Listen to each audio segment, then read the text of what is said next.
হরে কৃষ্ণ বন্ধুরা, আপনারা দেখছেন পূর্ণ ব্রহ্মজ্ঞান ইউটিউব চ্যানেল। আমি চন্দন মুখার্জি আপনাদের সঙ্গে। আজকে আমরা যে বিষয় নিয়ে আলোচনা করব, আশা করি সবাই থাম্বনেল আর টাইটেলে দেখে নিয়েছেন আজকের আলোচ্য বিষয় কি। হ্যাঁ বন্ধুরা, ঠিকই দেখেছেন আপনারা। আজকের আলোচ্য বিষয় হলো মীন রাশি, মীন লগ্নের জাতক জাতিকাদের ব্যক্তিত্ব কেমন, তাদের আচার ব্যবহার কেমন, তাদের প্রেম জীবন কেমন, তাদের সংসার জীবন কেমন, তাদের পড়াশোনা কেমন, তাদের লাকি বার কি, লাকি জেমস্টোন কি, লাকি দিন কি, লাকি কালার কি, লাকি সংখ্যা কি, ডিটেলসে বলবো। ভিডিওটাকে না টেনে যদি শেষ পর্যন্ত সঙ্গে থাকেন তাহলেই ফুল ইনফরমেশন আপনারা পাবেন, নচেত নয়। তো চলুন শুরু করা যাক। যেখানে কথা হচ্ছে রাশি চক্রের দ্বাদশতম রাশি মীন রাশি, সুতরাং বুঝতেই পারছেন এই রাশিটার ওপর সব থেকে যেই গ্রহটি বেশি প্রভাব ফেলে সেটা হচ্ছে বৃহস্পতি, এবং তারপর ইনডাইরেক্টলি একটা গ্রহ প্রভাব ফেলে, সেটা হচ্ছে কেতু, যাকে শ্যাডো প্ল্যানেট বলে, কিন্তু মেনলি প্রভাব ফেলে হচ্ছে বৃহস্পতি। এই মীন রাশির জাতক জাতিকাদের কিন্তু উচ্চাকাঙ্ক্ষা প্রচুর, এদের বড় বড় স্বপ্ন। হ্যাঁ, বড় কোনো জিনিস ছোটোখাটো পছন্দ করবে না, এবং এরা দয়ালু প্রকৃতির মানুষ হয়ে থাকে, এবং এরা একটা সার্টেন এজের পর কিন্তু এরা আধ্যাত্মিকতার দিকে কিন্তু যেতে পছন্দ করে। এদের আদর্শবাদ, ধর্মপ্রাণ ব্যক্তি, এরা ভীষণ ধার্মিক হয়ে থাকে, যে কোনো পূজা অর্চনা করতে এরা ভালোবাসে থাকে। হ্যাঁ, এবং এদের মধ্যে একটা শিল্পকলা, শিল্পী মনোভাব থাকে, লুকিয়ে থাকে। ঠিক আছে, এই মীন রাশির প্রতীক হলো মাছ, সুতরাং এই রাশির ছেলেমেয়েরা ওই মাছের মতোই কিন্তু চঞ্চল। মাছ যেমন চঞ্চল, ঠিক সেরকম এই মীন রাশির জাতক জাতিকাদের মধ্যে আমি যেই অদ্ভুত জিনিসটা লক্ষ্য করেছি, সেই অদ্ভুত জিনিসটা হচ্ছে এরা কিন্তু অন্যের প্রতি সহানুশীল কথাবার্তা, এবং এদের কথাবার্তা অনেকটা এতটাই ইমপ্রেসিভ হয়ে থাকে। কিন্তু এরা কিন্তু ফাস্ট, এরা কিন্তু স্লো নয় মোটে। এরা যে কথাবার্তা বলবে, আপনি ভাববেন না যে আপনাকে একদম মধুমিশ্রিত কথা বলবে। তারপরেও এদের যে মাছের যেমন একটুখানি নীল নীল গোল গোল চোখ হয়ে থাকে, এদের চোখ বলুন, এদের দেহের আকৃতি বলুন, এমনই কিছু স্বভাবের জন্য অন্য রাশি লগ্নের লোকেরা কিন্তু অতি সহজেই মীন রাশির লগ্নের দিকের প্রতি কিন্তু আকর্ষণ হয়ে যায়, যার ফলে এই মীন রাশি লগ্নের ব্যক্তিরা কিন্তু অতি সহজেই কিন্তু প্রেমে পড়ে যায়। মীন রাশি লগ্নের ব্যক্তিরা যারা শুনছেন বলবেন, সহজেই কিন্তু এরা প্রেমে পড়ে যায়। কেন বলুন তো? ওই যে ভাবুক, আবেগপ্রবণ মন। কিন্তু এখানে কিন্তু আবেগপ্রবণ মন হলেও এরা কিন্তু আবার ওই কুম্ভ রাশির মতোই আর কি। এরা কিন্তু এলাফেলা ছেলে মেয়েকে মানে কিন্তু পছন্দ করবে না, একদম নিজের বাজেটের থেকে বেশি দেখছে। টাটা বিল্লা হলে ভালো হয়, একটু উচ্চ কোটির মালদার পার্টি ছাড়া এরা কিন্তু পাত্তা দেবে না, এটা জেনে রাখবেন। মীন রাশির লোকজনেরা যারা প্রেম ভালোবাসা করে, তারা সব সময় একটা জিনিসকেই মান্যতা দেয়, সেটা হচ্ছে প্রতিষ্ঠিত।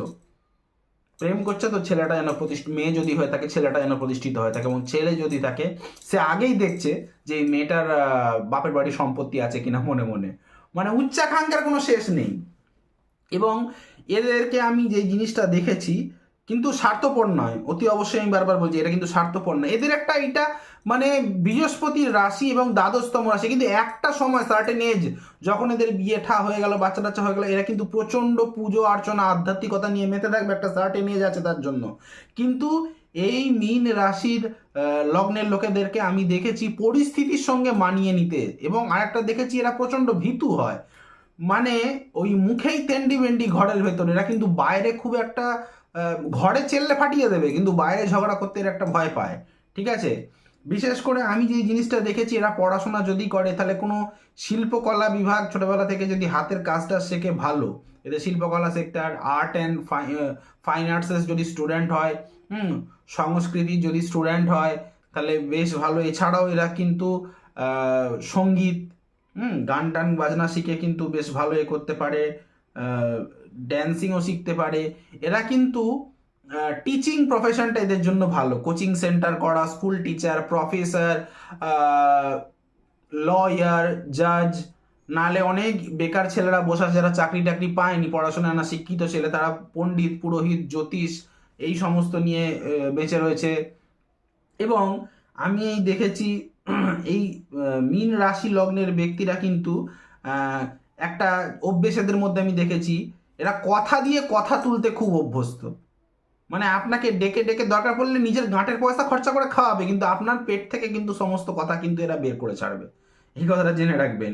হ্যাঁ, কোনো কিছু জিনিসের মধ্যে লুকিয়ে থাকা তথ্যগুলোকে এরা বের করতে ভালোবাসে। এবং এদের প্রেম জীবন, আমি বলবো এদের প্রেম জীবন, এরা মনে করে প্রেম ছাড়া জীবনই চলে না। প্রেম চাই, তবে অতি অবশ্যই স্ট্যান্ডার্ড লোককে, ঠিক আছে? এদের মধ্যে একটা স্ট্যান্ডার্ড জিনিসের আছে, যে সে আমি তো বললাম পাত্তা পাবে না। এবং আর একটা জিনিস দেখবেন, এরা অতি অবশ্যই, আমি দেখেছি আমার যতটুকু, দেখবেন এদের বেশিরভাগই 90% কুণ্ডে আমি বিচার বিশ্লেষণ করেছি, এই মীন রাশির জাতক জাতিকারা কিন্তু কন্যা রাশির জাতক জাতিকাদের সঙ্গে গাঁটছড়া বাঁধতে পছন্দ করে। কারণ কন্যা রাশির জাতক জাতিকাদের কিন্তু বুধটা কিন্তু কমজোর বুধ নয়, ওখানে ম্যাচিওর বুধ, এবং যথেষ্ট তারা বুদ্ধিকে ইস্তেমাল করে জীবনে স্ট্যান্ড করে যায়। কন্যা রাশির জাতক জাতিকারা মানছি একটু খিটখিটে স্ট্যান্ড করে যায়। এরা কিন্তু আমি দেখেছি বহু জন্মছক যে কন্যা রাশির সঙ্গে মীন রাশির কিন্তু বিবাহ হয়েছে বা মীন লগ্নের বিবাহ হয়েছে।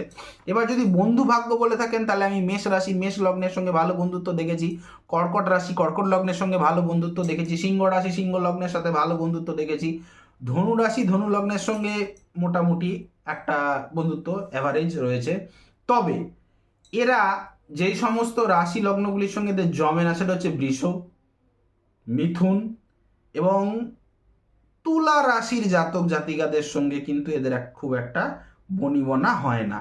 এদের সপ্তাহের লাকি দিন বা মাসের লাকি তারিখ হচ্ছে ইংরেজি মাস বা বাংলা মাস, যে কোনো ইংরেজি মাস বা বাংলা মাসের 3 তারিখ, এবং লাকি বার হচ্ছে বৃহস্পতি, লাকি কালার হচ্ছে হলুদ, লাকি জেমস্টোন হচ্ছে ইয়েলো পোকরাজ। তবে পোকরাজ ধারণ করার আগে নিজের জন্মছকটি অতি অবশ্যই কোনো ভালো জ্যোতিষকে দিয়ে বিচার করিয়ে নেবেন। যদি আমাকে পছন্দ হয় তাকে স্ক্রিনে দেওয়া নাম্বারে কল বা হোয়াটসঅ্যাপ করে সরাসরি আপনারা আমার সাথে যোগাযোগ করতে পারেন, মাঝে কেউ নেই। আমার নাম্বারটি হলো 8697429744, এটা কলিং নাম্বার। আরেকবার বলছি 8697429744, এটা কলিং নাম্বার। আর হোয়াটসঅ্যাপ নাম্বারটি হলো 9619396811। এবং ভিডিওটি ভালো লেগে থাকলে একটা লাইক করতে ভুলবেন না, লাইক কমেন্ট বেশি বেশি করে শেয়ার করবেন। চ্যানেলে নতুন হলে সাবস্ক্রাইব বাটনটা প্রেস করে নোটিফিকেশানে গিয়ে অলে গিয়ে অন দেওয়াবেন, যার ফলে আমার তৈরি ভিডিও বেরোতেই সবার প্রথম আপনারা পাবেন, মাঝখানে কেউ নেই। আজ এখানেই রাখলাম, দেখা হচ্ছে নেক্সট কোনো ভিডিওতে নেক্সট কোনো টপিকে। তখন পর্যন্ত ভালো থাকুন, সুস্থ থাকুন, আর সুস্থ আপনাদের থাকতেই হবে। হরে কৃষ্ণ।